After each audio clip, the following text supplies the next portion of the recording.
আজ আমার শরীরটা এতটাই খারাপ, মানে আমি বিছানা থেকে রীতিমতো উঠতে পারছি না। এখন বাজে 11:45। মানে এখন এত খিদে পেয়েছে, কী খাবো আর যে রবিবার। তো বর্মশাই বললো তুমি একটু জলমুড়ি খেয়ে নাও। তো জলমুড়িটা নিয়ে বসেছি, একটু নুন চিনি দিয়ে দিয়েছি যাতে মানে স্যালাইন জল একটা হয়ে যায় তার জন্য।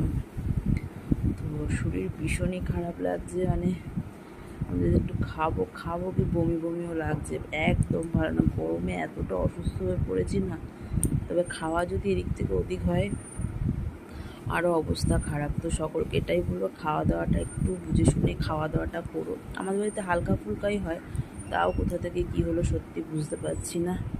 তো এখন আমি খাচ্ছি জলমুড়ি।